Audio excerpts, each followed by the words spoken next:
From Washington, D.C., this is the Muslim News on Muslim Network TV. Assalamu alaikum, I'm Hena Zuberi. Our top story tonight is about the Taliban's capture of Kabul. The Taliban declared victory on Sunday and announced that the war in Afghanistan is over. The Taliban's capture of the capital Kabul took place without the bloodshed that many had feared. Mullah Abdul Ghani Baradar is the head of Taliban's political bureau and chief negotiator with the United States. He congratulated all of Afghanistan for the victory and said, now it will be shown how we can serve our nation. He also added, we can assure that our nation has a peaceful life and a better future. Baradar made the comments in a video posted on social media. He was surrounded by other members of the Taliban delegation for peace talks in Doha, Qatar. Baradar said that there was no expectation that the Taliban would achieve victory, but that it came with the help of Allah. He stressed the importance of thanking God, being humble before Him, and not acting arrogantly. America invaded the country in 2001 after the September 11 attacks. It toppled the Taliban for its support of Al-Qaeda. But the US ultimately failed to build a government capable of withstanding the Taliban. This was despite spending $1 trillion in aid and providing 2 decades of military support. The victorious Taliban entered the presidential palace within hours of President Ashraf Ghani fleeing the country. Ghani said after fleeing that the Taliban have won with the judgment of their swords and guns. He also said that the Taliban are now responsible for the honor, property, and self-preservation of their countrymen. Taliban spokesperson Zabihullah Mujahid announced amnesty to all Afghan military and civilians. Citizens seem to be heeding the Taliban's call, asking people to stay home. Local Kabul media, Tolo, reported less fatalities on Monday as compared to the last 2 months. Otherwise, Kabul and other cities remain violence-free. That was not, however, the case at the Kabul airport. There, the panic led to a chaotic situation.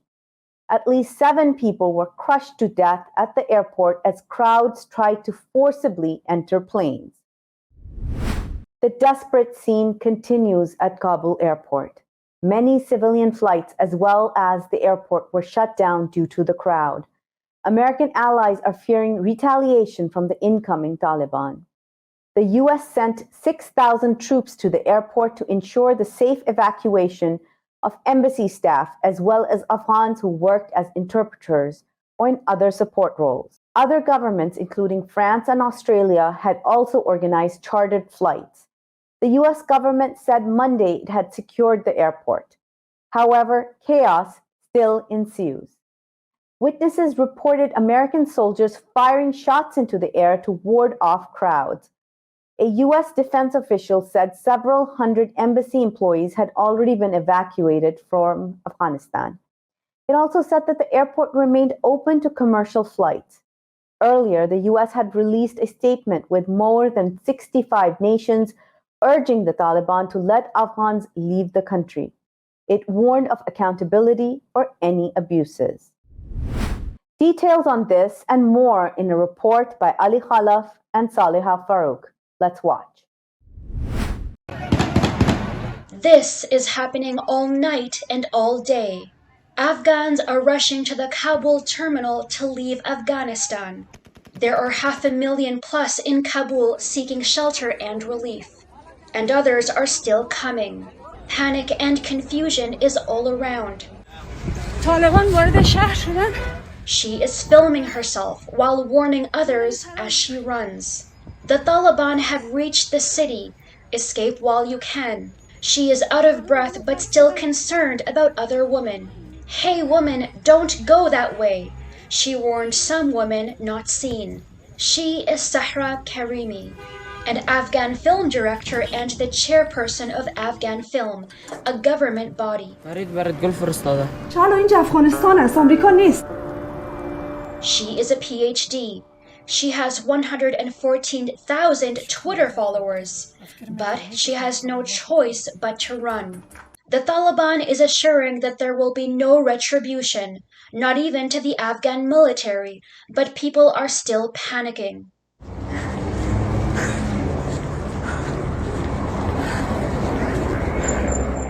She tweeted again, "Please pray for us. I am calling again.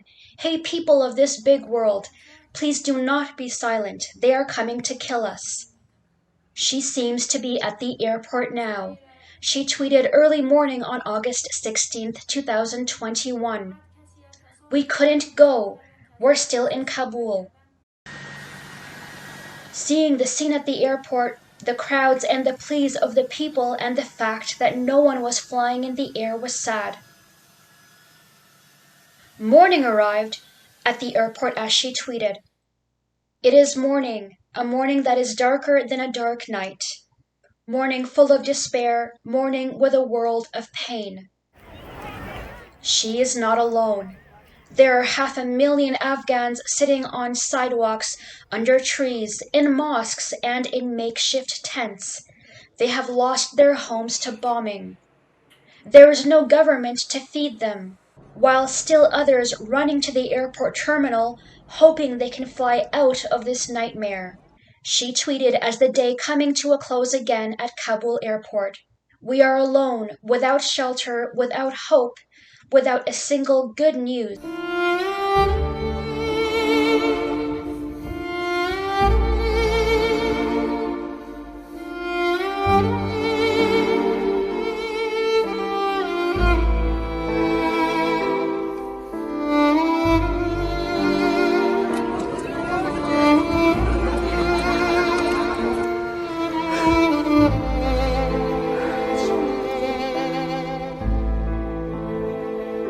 The last tweet of Sahra Karimi was, "A nation that does not appreciate life, God takes everything from them."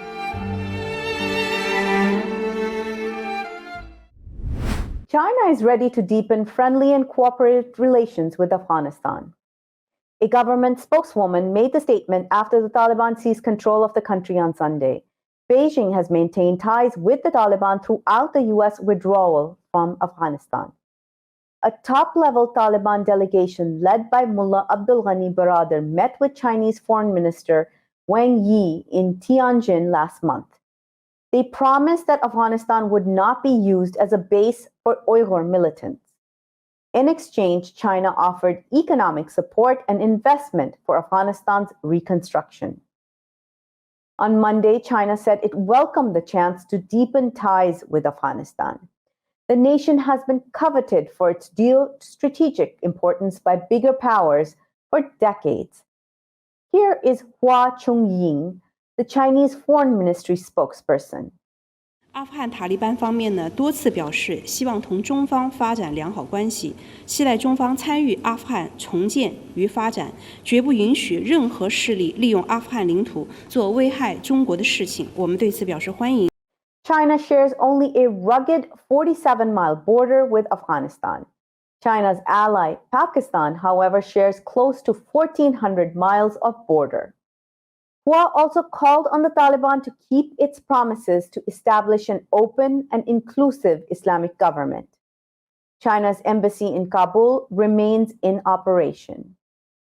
The country has repeatedly criticized what it's seen as the US's hasty withdrawal from Afghanistan as a failure of US leadership. Pakistan's Prime Minister Imran Khan welcomed the Taliban takeover of Afghanistan, saying the country had just broken the chains of slavery after the stunning swift end to its 20-year war. जब आप ज़हनी गुलाम बनते हैं तो ये याद रखें असल गुलामी से ज़्यादा बुरी ज़हनी गुलामी है ज़हनी गुलामी की ज़ंजीरें तोड़ना ज़्यादा मुश्किल होता है जो अभी अफ़गानिस्तान में गुलामी की ज़ंजीरें तो तोड़ दी उन्होंने लेकिन जो ज़हनी गुलामी की ज़ंजीरें वो नहीं टूटती वो जो कपड़े पहनते हैं आपको वो पहनने पड़ते हैं उनके सारे फैशन आपको अपनाने पड़ते हैं क्योंकि आप समझते हैं वो बेहतर है आपसे और कभी भी एक गुलाम बड़े काम Iran's President Ibrahim Raisi said the American exit from Afghanistan should revive life, security, and lasting peace in the country. Iran has set up hundreds of tents in 3 regions bordering Afghanistan. Pakistan's ambassador to Kabul tweeted that the embassy is open and will give priority to Afghan journalists and other diplomats for visas. Uzbekistan, in the meantime, shot down an Afghan Air Force plane entering its territory. Albania and Kosovo said Sunday that they had accepted the US request to open their doors to thousands of at-risk Afghans. The US also said it is sending additional staff to Qatar, where many Afghan refugees are being processed. US President Joe Biden said he was determined to withdraw American troops from Afghanistan, regardless of criticism at home and abroad. He said there was no choice but to do so.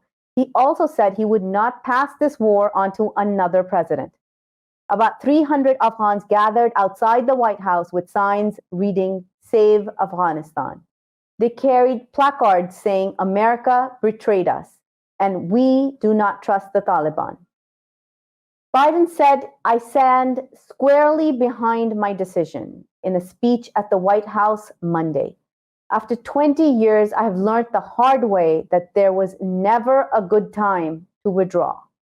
I stand squarely behind my decision. After 20 years, I've learned the hard way that there was never a good time to withdraw U.S. forces. That's why we're still there. While many countries are shutting down their embassies in Kabul, the United Nations said this weekend that it was committed to keeping its agencies open. The UN says its organizations intend to stay in Afghanistan to provide aid to millions of Afghans.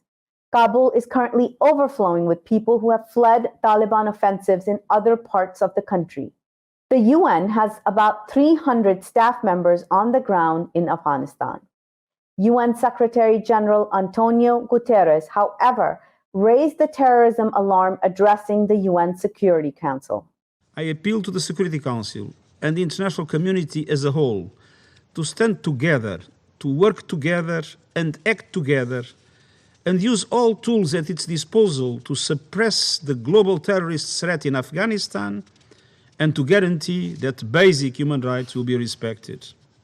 The US, however, has never declared the Taliban a terrorist entity. The death toll from Haiti's powerful earthquake jumped to over 1,200 on Sunday. Crews are desperately digging through collapsed buildings for survivors. The Caribbean nation is still reeling from the assassination of its president, Jovenel Moïse. Most Haitians spent the night sleeping outdoors in front of their houses or what remained of them, amidst fears of few aftershocks. Over 1,000 people were killed in the 7.2 magnitude quake about 100 miles to the west of the densely populated capital, Port-au-Prince, on Sunday. The city was devastated in another massive earthquake back in 2010. Over 1,300 buildings were destroyed and more than 13,700 damaged. Hundreds of people were trapped under rubble and over 5,000 were injured. Rescuers are facing new pressure with tropical cyclone Grace approaching. This is raising fears of torrential rainfall, flash floods, and mudslides starting today. The United States and other nations have pledged to help Haiti cope with its latest disaster. USAID head Samantha Powers tweeted Sunday that her agency had deployed a 65-person urban search and rescue team. Cuba and Ecuador dispatched medical or search and rescue teams. Chile, Argentina, Peru, and Venezuela also offered help, as did the United Nations. Canadian Prime Minister Justin Trudeau has announced snap elections set for September 20th. He's seeking a new mandate to steer the nation's pandemic exit, much to the dismay of his rival parties. Canadians need to choose how we finish the fight against COVID-19 and build back better. From getting the job done on vaccines to having people's backs all the way to and through the end of this crisis. Trudeau has been in office since 2015. He has said that the Canadian Parliament has become dysfunctional. Prime Minister Trudeau met with Governor General Mary Simon on Sunday with a request to dissolve Parliament. This triggered a general election that polling shows is likely to return his Liberals to a majority in power. Trudeau was re-elected to office in 2019, but lost his majority in his second term amid scandals. To regain a majority on September 20th, the Liberals must win at least 170 of the 338 seats in the House of Commons. That is up 15 seats from its current standing. Coming up next after the break is our in-depth analysis segment. So stay tuned and we'll be right back after these messages.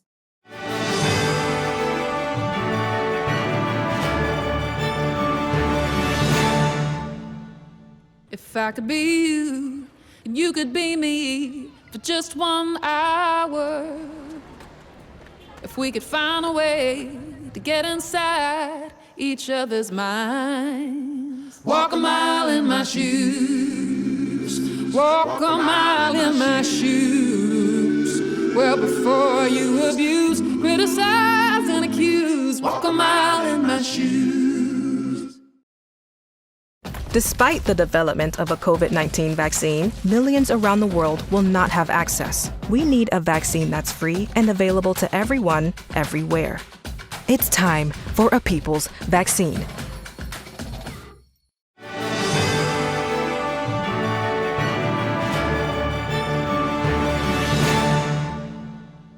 Welcome back. The Taliban have taken over the capital city of Kabul. There were no major reports of abuses or fighting, but many residents stayed home and remained fearful after the insurgents' advance saw prisons emptied and armories looted. Elsewhere, security forces and politicians handed over their provinces and bases without a fight, likely believing that the 2-decade Western experiment to remake Afghanistan would not survive the Taliban. The last American troops had planned to withdraw at the end of the month. To discuss this and more, we have with us Dr. David Gibbs. Dr. David Gibbs is the professor of history at the University of Arizona and expert on Afghanistan. Thank you for joining us, Dr. Gibbs. Thank you for having me. So, Dr. Gibbs, you have written previously that the quagmire in Afghanistan is a result of several decades of policy failures. What is your take in what is currently happening in Kabul? Well, this is the culmination, really, of a U.S. effort to really maintain, sort of showcase its status as the dominant power, really in a very arrogant and counterproductive way. If you look at Afghan history, one can see that, the cliche is that Afghanistan is the graveyard of empires, but it's quite true. The British basically were defeated there by the Afghans. The Soviet Union eventually was defeated by the Afghans. I should add the Russians warned the Americans not to go into Afghanistan, just as the French warned the Americans not to go into Vietnam. They said they knew the country. The Russians knew the country as the French knew Vietnam. And they said, you really don't want to fight there. It won't go well. And sure enough, it didn't go well. It really was the height of arrogance for the United States to think it could defy these kinds of historical precedents. But the U.S. took the gamble foolishly. At the time in 2001, it was a very popular war. I think it had overwhelming, near unanimous support. I did not support it. I thought it was a terrible idea. But nevertheless, it was done. And, the U.S., after 20 years, was not able to establish a stable government in Afghanistan. And in the end, you have a Vietnam-style defeat, which is what we're seeing right now. So we're seeing this defeat. We saw the U.S. Last plane leave the tarmac, and 7 people have died because of this. What are the basis of the fear that people have in this current situation? We don't see any fighting. We don't see that mass, what we thought we would, people around the world thought they would see. We're not seeing that. So what is the basis of this fear? Well, the Taliban really do have an appalling record. There's no doubt about it. When they marched into Kabul in 1996, the first time they seized Kabul, there's no doubt there was a reign of terror. The last Afghan communist leader, his name was Najibullah, he was taken out and physically dismembered, and his body parts were strung from lampposts. And, they did have a very repressive history. There's no doubt. People have good reason to be fearful of them. And so there's going to be no happy outcome from this. But I think that all the indications are that some type of Taliban victory was going to happen sooner or later. And if the United States, there are those who say the U.S. should have stayed longer. But I guess the question is how long? This is already where it was there 20 years. Would 30 years be enough? 40, 50? The Afghans are a patient people. And one of the things that is very clear is that the Afghans do have a certain sense of nationalism and the idea of foreign occupation and the idea of a puppet government. And it would be a little bit of an overstatement to say that, the outgoing Afghan government was a puppet government, but it was pretty close. This was, you might say, a modernized version of colonialism, and the Afghans really do not like that. They have a great deal of pride that they resisted colonialism in the past and didn't want a new version of colonialism. And no doubt that helped undermine the legitimacy of the existing government, the perception that it was in a position of a foreign power. So what should foreign governments be doing right now? Should they step in? Would this not further complicate things? We've seen asks on social media by the diaspora asking definitely for humanitarian assistance. The U.S. has an obligation, they believe, to help out. But what about other foreign governments? As a general point, I think humanitarian aid, of course, is a good idea. Whatever the U.S. and other countries can do to alleviate the humanitarian crises that undoubtedly will spin out of this process, that's, of course, a good thing. If there are human rights abuses, as I fear are highly likely, they should be condemned, but with the recognition that there's probably not very much the U.S. or any other government can do at this point to stop it. I think the best thing the United States and other countries can do is not make the situation worse, which is what the U.S. has been doing continuously since the 1970s in Afghanistan. I think that, again, the cost to Afghanistan of this war has been colossal. There's also been a heavy cost to the United States. I believe it was, if I'm not mistaken, 6,000 U.S. soldiers and contractors were killed there. I think 150,000 Afghans were killed, but 6,000 Americans were killed, if you want to just put it in terms of American interest. Also, another thing was that the cost of the war financially is estimated to have been $2.3 trillion, which is about 10% of the U.S. GDP in any given year. One just wonders what kind of wonderful things the U.S. could have done in the last 20 years with $2.3 trillion. Perhaps we could have done better preparation for pandemics, for example, not only in the United States, but worldwide. There are all sorts of things we could have done with $2.3 trillion that would have been far more effective than fighting a war that's ending in disaster, which is what we've done. And where do we go from this now? I see Afghans calling for a more inclusive government, perhaps that they felt that even those who work for the Afghan government felt like they had pushed away segments of society, and the corruption as well was two reasons for the failure. Mm-hmm. What is your understanding of why the Afghan government itself failed? I think the principal one was that it was an imposition of a foreign power. I mean, the current Afghan government, Ashraf Ghani and Abdullah, it's an outgrowth of an agreement made not in Afghanistan, but in Bonn, Germany. The Bonn Agreement basically helped create it. And, it's perceived, and to some extent is, an imposition of foreign powers. And so I think the perception of it as a foreign imposition, not authentically Afghan, was widespread in Afghanistan and helped undermine its legitimacy. Obviously, it was not... it had profound levels of corruption, and that also undermined its legitimacy. there simply is a tradition in Afghanistan of fighting, resisting foreign occupation. And I think that's how many Afghans saw this process playing out. Now, unfortunately, the results may not be very good from the standpoint of living standards and human rights in Afghanistan. But I don't think there's anything the world can do about that, at least not a positive one. The world can make it worse if it foolishly decides to intervene yet again, which I don't think it will. But I think beyond that, I think that the US and the world has to accept the damage they've done in Afghanistan and try and learn the lessons to not do this in the future. Oh, I just saw a statement by the Organization of Islamic Cooperation, the OIC, labeled the war in Afghanistan as the genocide of Muslims. Any commentary on that? The word genocide is used very frivolously these days to mean almost any kind of atrocity. I'm not sure what they were referring to. Were they saying that the Americans and the occupation forces were doing the genocide, or the Taliban was doing the genocide? I'm not sure I understand the statement. I believe they're talking about the occupation forces, and their statement is that the Taliban should cease all fighting as the foreign troops have left. Well, hopefully they will cease the fighting.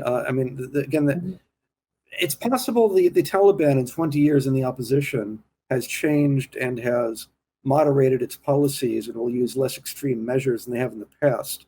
If that's true, obviously that's a good thing, and I hope it's true. But again, the record from the 1990s was not a positive one, and it's very much a source of concern and should be a source of concern. But once again, I just don't think there's anything that can be done about it. There's no doubt the Western. Go ahead. I wanted to ask you also of China's role in this. We saw that the Taliban had, before the taking over of Kabul, had met with China, and the influence of, and obviously their allies in Pakistan are very close to the Chinese government. So what will be China's role in the coming days?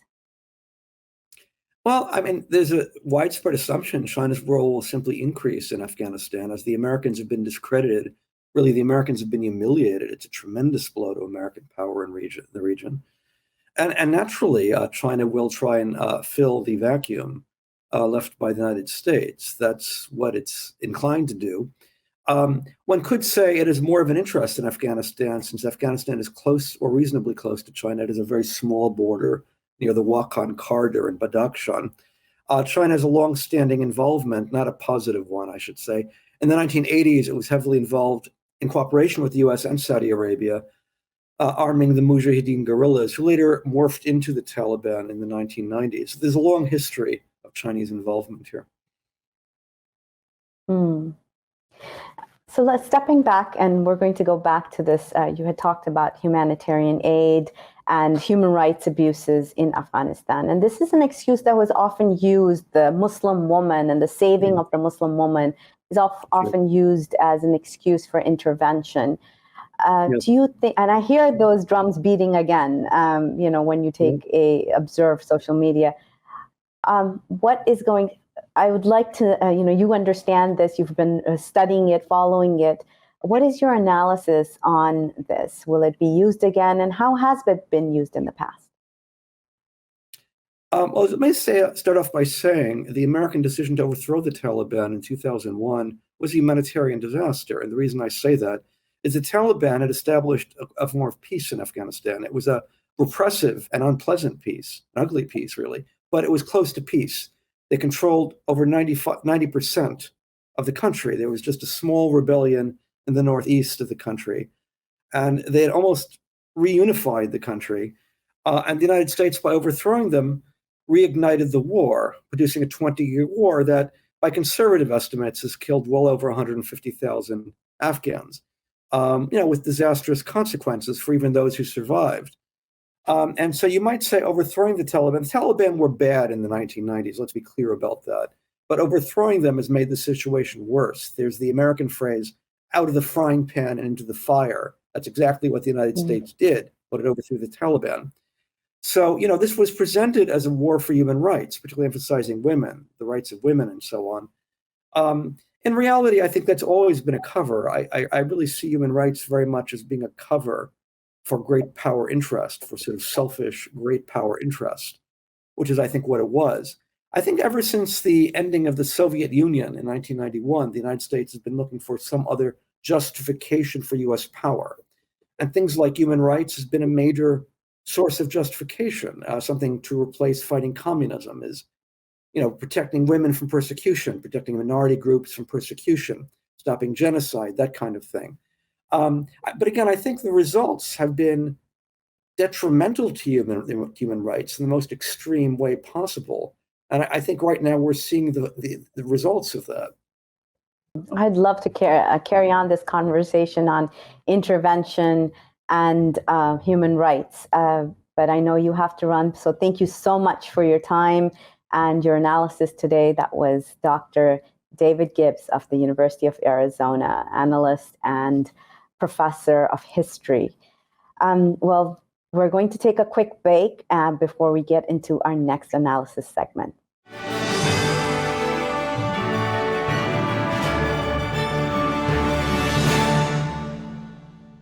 Our fellow Americans. Right now, the COVID-19 vaccines are available to millions of Americans. And soon, they will be available to everyone. The science is clear. These vaccines will protect you and those you love from this dangerous and deadly disease. They could save your life. So we urge you to get vaccinated when it's available to you. That's the first step to ending the pandemic and moving our country forward. It's up to you.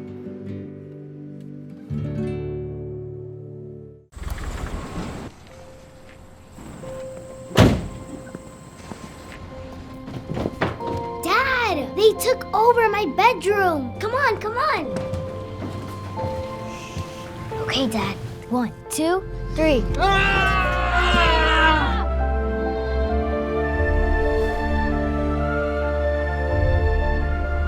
Dad!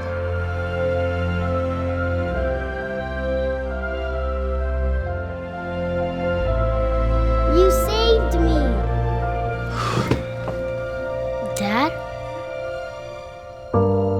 Are you okay? I'm fine, dear.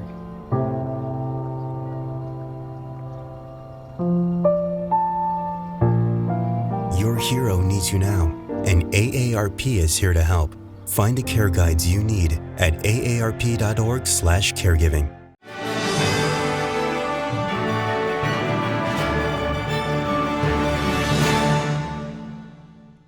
Welcome back. So right after the Taliban's capture of the capital Kabul in Afghanistan, Imam Abdul Malik Mujahid had a detailed discussion of the events that unfolded during the capture. Over to you, Imam Mujahid. Thank you, Hena. Situation in Afghanistan is very fast moving. Actually, the Taliban person who is leading the dialogue and negotiations with Americans in Doha, he issued a statement that it has been beyond their expectations. Because of that fast-moving changes, many other things are happening. The president of the country has fled the country, leaving people behind without a leadership. A group of 3 Afghan leaders, Abdullah, former President Hamid Karzai, as well as Gulbuddin Hikmatyar. These are all well-established leaders. They have formed a transition council. While they have formed the transition council, Taliban photos are already emerging from the president's house in Kabul. So what is the situation? No one will know better than Afghan Americans. And one of them is with us, Muhammad Dawood Abedi. Assalamu alaikum. Wa alaikum assalam wa rahmatullahi wa barakatuh. Welcome to Muslim Network TV. Dawood Abedi is chairperson for Afghan Nation Peace Council, and he's heading to Qatar, and that's why we're doing a quick interview with him before he joins Doha, Qatar, probably about the future of Afghans. Have you spoken to anyone at this moment in Kabul? What is the situation there? Alhamdulillah wa kafah wa salamun ala ibadi allazina istafa wa ba'd. A'udhu billahi minash shaitanir rajim. Bismillahir rahmanir rahim. Thank you for your invitation, brother. As you know, the situation on the ground in Afghanistan changed very rapidly as the Islamic Emirate of Afghanistan continuously said that we can take over Kabul in 2 weeks, but we are not doing that. We rather solve the problem in a very peaceful way. And that's what's happening. The people of Afghanistan decided that they are tired of occupation, tired of this corrupt government, and so did the military forces. They all joined hand with the Islamic Emirate of Afghanistan, and they reached Kabul gates. Right now, at the moment, as it was expected, the corrupt former president of Afghanistan, Mr. Abdul Ghani, fled the country with the help of foreigners and left everything undecided. Therefore, there was a gap between the security situation. At this time, the Emirate of Islamic of Afghanistan decided to send some security forces in order to protect the people of Kabul, their businesses, their government properties and facilities. And as we see, so far that has succeeded. The reason the Mujahideen of Emirate of Islamic of Afghanistan entered the presidential palace, because there was no security in the president's palace. In order to secure all the belongings of the palace, there was a brother under the name of Qari Salahuddin assigned to go and take care of the security. Former President Karzai announced on his Facebook, and it's reported widely by media, that Abdullah and Gulbuddin Hikmatyar and himself are the transition leadership. What is the status of that leadership while Taliban are already in the presidential palace? This is not a formal transition team. It was a self-created, while Brother Hikmatyar was not a part of it. At 2 o'clock in the afternoon, Mr. Karzai was informed that President Ghani has fled the country and there is no one in charge. What should we do? Then he contacted Dr. Abdullah, and then both of them contacted Brother Hikmatyar, saying the same thing. And then they sat down and said, well, at this moment we have to control the situation. And after that, they talked and negotiated among themselves to see how best they could contact the leadership, the political leadership of Emirate of Islamic of Afghanistan. And that's what they did, and that's what they are trying to do at the moment and continue. There are photos of Afghans who came from different provinces to Kabul, sitting under a tree, in a school, in park, on the roadside. What is the humanitarian situation? Who is taking care of these people? First of all, it's only the other civilian Afghans that are taking care of it. And the reason for that is most of those people are from Helmand and from Kandahar and from certain parts of Herat, because the government at the time thought that after bombing the country, they can succeed. So every place that was liberated from the corrupted government forces, they kept bombing, and those people fled their villages and cities in order to stay alive. While Islamic Emirate of Afghanistan has continuously announced that there is no need even for the government employees to leave their jobs. They all should come back to their jobs and to their villages and their houses. There is going to be no revenge from anybody, and we are not here to take revenge. We are here to build a country. There has been a forgiveness order for everybody through Amir al-Mu'mineen Mullah Haibatullah Akhundzada. They announced that, and there is no time for taking revenge, but to rebuild the country. Do you think that President Biden did the right thing? What are the impression of Afghan Americans? Because some people in media are questioning whether he did the right thing or not for withdrawing forces from Afghanistan. What is the opinion of Afghan Nation Peace Council on that? Absolutely. President Biden followed on the footsteps of President Trump. This is what Afghan Nation Peace Council, for the past 10 years, we've been trying to advocate for that.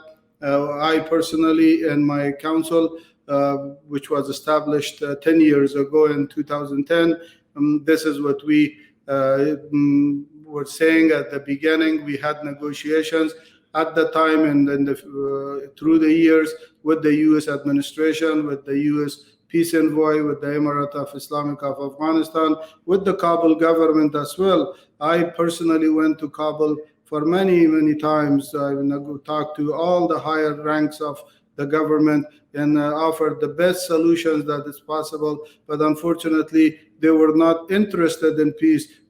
Peace for them was just a lip service. They wanted to continue their corrupt government. They stole all the wealth of the country. So President Biden, when he came to power, he asked his generals and his political associates 3 questions.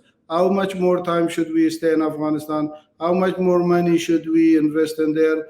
And how long more? Nobody could answer these 3 questions. Therefore, they decided to leave. But what happened is the corrupted government of Afghanistan at the time killed all the best time that we could use for peace and have an orderly departure of the U.S. forces from Afghanistan and also have a transition period. Unfortunately, they killed all this time. They wasted all this time. And on the other hand, President Biden didn't think that the situation on the ground would change so fast. This was in modern times. This was the fastest collapse of a government that almost half of the world supported for 20 years, but collapsed with less than 1 week. Taliban spokesperson Zabiullah Mujahid tweeted a couple of times, few hours ago, and I give you the translation. We assured all embassies, diplomatic centers, institutions, and places, and foreign nationals in Kabul that they will not face any danger. Let everyone be in Kabul with full confidence. The forces of the Islamic Emirate are tasked for strengthening the security of Kabul and all other cities. While he tweeted that, but everybody is rushing to the airport and it is a chaotic situation. Why do you think people do not trust the statement of the recognized spokesperson of Taliban? Well, first of all, this question, with all the respect, should be referred to the embassy officials so they could answer their own. They could answer this question. But the United States of America has a bad experience from the situation in Iran 45 years ago when the embassy was attacked, and also in Benghazi in Libya, the same thing happened. They have this worrisome that this might happen here the same way. While Afghans are different people, Emirate of Islamic is, they stand behind their word. When they said they are not going to attack the embassies, there is no need to attack them because there is an agreement between the international community and the Islamic Emirate of Afghanistan. Islam commands us once you make an agreement with somebody, you must stay within that and honor that. Therefore, Emirate of Islamic is fully honoring that commitment. But why they decided, maybe they knew something that others didn't. With Dawood Abedi, Taliban, when they first came in power, they acquired notoriety for shutting down schools, especially the girls' schools. So American Muslims are constantly concerned about the rights of Muslim women, especially rights of education. Do you think Taliban are the same Taliban which came in power 25 years ago, or this time do you think the education of girls will not be prohibited? The short answer to this question, brother, is that there is no difficulty in women and girls' education, because this is a hadith of Prophet Muhammad sallallahu alaihi wasallam, that education is an obligation for all Muslim men and Muslim women. Therefore, Islamic Emirate of Afghanistan will never deny half of the society from education, which will be against Islam. The reason last time it happened with the girls, especially because there was a situation on the ground, the capacity of having separate schools and education system for girls and boys was not possible, because all of the schools and societies and villages were bombed by the Russians. From 21,000 villages of Afghanistan, 19,000 villages were destroyed by the Russians and the communists. And when the Mujahideen took over, all the fighting between themselves destroyed the rest of it. So when Islamic Emirate of Afghanistan came to power, there was not much to work with. Therefore, and the security situation was not proper enough. Second thing, at that time, most of the Taliban at that time came from the refugee camps over at the other side of the Duran line. Therefore, there was a problem, because they themselves did not know exactly how to handle this situation that suddenly had presented to themselves. But today, they have learned much more. They have more experience. All those people that run the government at that time, now they are elderly and they have more experience, and they can guide the government to do the right thing. In a brief video statement, Mullah Baradar, who is the head of Taliban's political bureau based in Doha, he said, victory which we saw all of the country's major city fall in a week was unexpectedly swift and had no match in the world. However, the real test would begin now with meeting the expectation of the people and serving them by resolving their problems. Do you think Taliban, who have been more busy fighting, will be able to govern people with justice? Well, at the moment, as you know, since the cities and states were liberated, there is no fighting. So the energy that was used for fighting is not going to be used that way anymore. It is going to be shifted toward the rebuilding of the country, for reform, political reform, economical reform, and all the rest. Therefore, the real task, as Honorable Brother Mullah Abdul Ghani brother, the head of the political department in Doha, and the Assistant Vice President, Vice Amir, or Naib al-Amir, as indicated, it is true. Fighting in war is very easy, but peace is the hard work. So it's time to rebuild. We will have to rebuild Afghanistan, and peace building and peacemaking and all that is very hard. And may Allah subhanahu wa ta'ala assist all of us to do that. Well, thank you so much, Brother Dawood Abedi. Thank you so much, and have a safe flight to Qatar. Thank you very much. It was an honor. Back to you, Hena. Thank you so much, Imam Mujahid and Mr. Abedi. It's so important to center Afghan voices at this time. That's all from our Washington studios tonight. Thank you for tuning in. You can find previous episodes and much more on our YouTube and Facebook. For more content, keep watching Muslim Network TV or visit muslimnetwork.tv. Assalamu alaikum and good night.